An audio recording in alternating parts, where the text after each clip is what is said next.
Hai, anime Tokyo Revengers udah sampai episode ke-7. Udah pada nonton kan ya? Nah, di video ini gue mau coba menceritakan kelanjutan dari anime episode 7 ini. Kurang lebih adalah cerita yang nanti bakal terjadi di anime Tokyo Revengers episode 8. Cerita ini berdasarkan komik Tokyo Revengers chapter 18 sampai 20. Buat lo yang nggak mau kenikmatan nonton animenya terganggu, bisa skip aja video ini karena jelas ya bakal ada spoiler. Oke, sebelum lanjut lagi, alangkah baiknya kalau subscribe dulu lah ya. Terima kasih. Udah siap? Langsung aja. Tokyo Revengers episode 7 kemarin berakhir dengan perselisihan antara Mikey dan juga Draken. Perselisihan ini terjadi karena Hayashida Haruki atau Pahchin yang menusuk Nobutaka Osanai, ketua Mebius, dan dengan sendirinya menyerahkan diri ke polisi. Nah, si Draken sangat menghargai keputusan yang diambil Pahchin yang menyerahkan diri ke polisi atas perbuatan yang dia lakukan, yang akhirnya menunggu masa tahanannya berakhir. Sedangkan Mikey merasa Pahchin tidak bersalah dan harus dibela. Intinya Mikey nggak mau ninggalin Pahchin gitu aja. Pokoknya diusahakan jangan sampai dipenjara kayak gitu.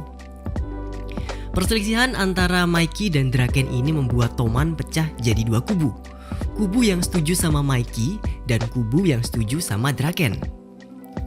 Di akhir episode 7 kemarin, Draken dan Mikey bertemu di depan rumah Takemichi. Mereka kebetulan berpapasan karena ingin menjenguk Takemichi yang baru aja keluar dari rumah sakit.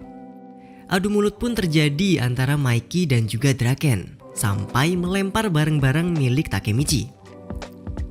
Nah, di sini Takemichi yang tadinya mau melerai perkelahian mereka jadi orang yang paling marah karena barang-barang yang dilempar Mikey dan Draken adalah barang-barang berharga milik Takemichi dan penuh kenangan. Dalam kemarahannya, Takemichi nggak segan-segan buat menyerang Mikey, walaupun nggak ada juga serangan yang kena, yang akhirnya dia nyungsep di tempat sampah. Takemichi masih marah setelah badannya kotor terjatuh di tempat sampah. Dia mengatakan kalau Mikey dan Draken terlalu egois, seperti benda-benda Takemichi yang dilempar begitu aja. Takemichi menganggap Mikey dan Draken tidak memperhatikan hal-hal di sekitarnya.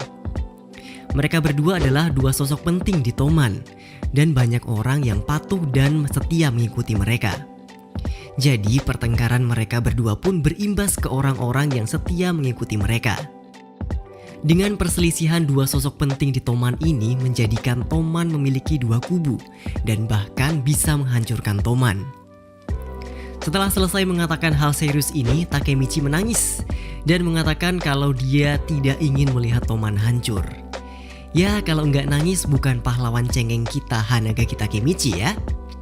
Ternyata selama Takemichi marah-marah ini ada kotoran yang nempel di rambutnya. Kotoran ini menempel di kepala Takemichi setelah dia terjatuh di tempat sampah tadi. Melihat kejadian ini, Mikey dan Draken tertawa terbahak-bahak dan berlari sambil mengejek Takemichi. Teman-teman Takemichi yang lain juga berlari meninggalkan Takemichi karena ya bau tai. Tanpa sadar, kelakuan absurd Takemichi yang kepalanya ada tainya ini jadi jembatan kembalinya hubungan baik antara Mikey dan juga Draken. Mikey, Draken, Takemichi dan yang lain akhirnya sampai di sebuah taman, dan Takemichi menanyakan kenapa mereka berdua bertengkar. Dan dengan bersamaan mereka menjawab nggak ingat. Di sini pun Mikey akhirnya sadar kalau Draken benar yang menghargai keputusan Pahchin untuk menyerahkan diri ke polisi dan memutuskan untuk menunggu Pahchin dan menyambutnya ketika dia sudah bebas. Dengan berbaikannya Mikey dan juga Draken, Takemichi berpikir dia udah merubah sejarah. Gak ada lagi perselisihan di Toman, dan tanggal 3 Agustus Draken tidak akan mati. Takemichi merasa misinya sudah selesai. Setelah itu, Hina dan Emma datang. Hina mengajak Takemichi untuk pergi ke sebuah festival di tanggal 3 Agustus. Karena merasa semua sudah baik-baik saja, Takemichi mengiyakan ajakan Hina ini. Merasa pantas untuk sedikit memberi dirinya sendiri sebuah hadiah karena sudah berhasil meredam perselisihan di Toman. Akhirnya tiba tanggal 3 Agustus. Seperti yang dijanjikan tadi, Takemichi datang ke sebuah festival bersama Hina. Dan Emma juga datang bersama Draken. Acara datang ke festival ini sebenarnya keinginan Hina dan juga Emma. Di samping Hina yang pacarnya Takemichi yang udah sewajarnya juga kalau mereka ngedate ya kan. Hina juga sebagai teman yang mendukung Emma untuk menunjukkan perasaannya ke Draken. Karena selama ini Draken terlihat ya nggak begitu peduli ke Emma. Oke, cerita fokus ke kencan Hina dan juga Takemichi. Mereka berdua memainkan salah satu permainan menembak sebuah target dan mendapatkan hadiah kalau tepat sasaran. Walaupun sudah berusaha keras, tetap aja Takemichi gagal mendapatkan hadiah. Tiba-tiba turun hujan. Takemichi dan Hina berteduh di bawah pohon berdua. Pokoknya udah romantis banget gitu momennya, udah pas gitu ya. Kehujanan, berteduh berdua di bawah pohon. Dan Takemichi pun juga berpikir, nah ini nih saatnya nih, momennya pas. Langsung aja ya, perlahan bakal ada adegan ciuman di bawah pohon. Ternyata belum sampai ciuman, telepon Takemichi berbunyi. Rusak deh itu momennya, udah hancur. Ternyata yang nelpon Takemichi adalah Yamagishi. Walau bagaimanapun juga momen romantis Takemichi dan Hina rusak gara-gara dia. Takemichi pun juga agak jengkel juga, tapi Yamagishi memberi informasi yang cukup penting. Perselisihan di Toman belum berakhir walaupun Maiki dan Draken sudah baikan. Ada beberapa anggota Toman yang masih belum bisa menerima pendapat Draken dan berencana untuk membunuh Draken. Ketika mendengar informasi ini, Takemichi langsung bergegas mencari Draken. Dalam perjalanannya, dia melihat ada orang-orang berseragam Toman bersama dengan seseorang berseragam Moebius. Dan ternyata orang yang berseragam Toman itu adalah Kiyomasa dan teman-temannya. Karena kejadian waktu itu, Kiyomasa menyimpan dendam ke Draken dan bakal membunuhnya. Takemichi yang mendengar percakapan Kiyomasa diam-diam akhirnya ketahuan dan diseret ke hadapan Kiyomasa. Trauma masa lalu Takemichi kembali. Dia gemetar, gak berkutik di hadapan Kiyomasa.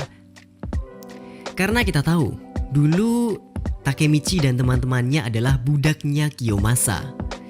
Di sini Takemichi dihajar habis-habisan dan nggak bisa melawan. Setelah tak berdaya, seluruh tubuh Takemichi diikat dengan plester dan ditinggalkan begitu saja. Di tengah hujan, Hina melihat Takemichi tergeletak tak berdaya.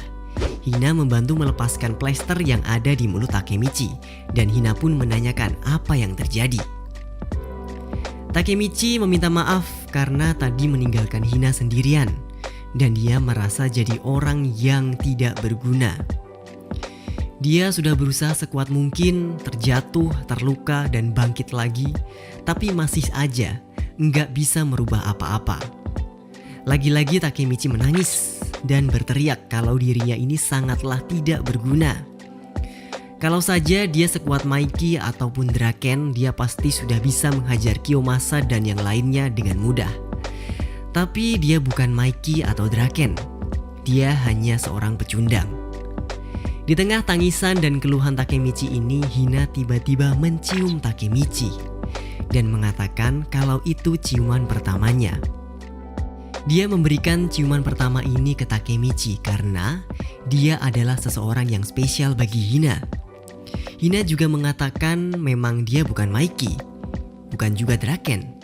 Kamu ya kamu, Takemichi adalah sosok yang akan menangis untuk orang lain dan orang yang akan berjuang sepenuh hati demi orang lain. Tidak ada orang sekeren dirimu.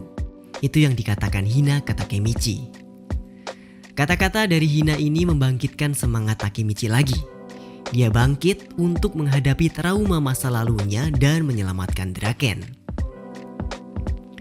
Oke, kurang lebih itu tadi rangkuman cerita Tokyo Revengers dari chapter 18 sampai 20 yang kemungkinan bakal terjadi besok di anime episode 8. Biasanya sih kalau versi anime bakal ada sedikit tambahan detail-detail yang lain, tapi kurang lebih inti ceritanya sama.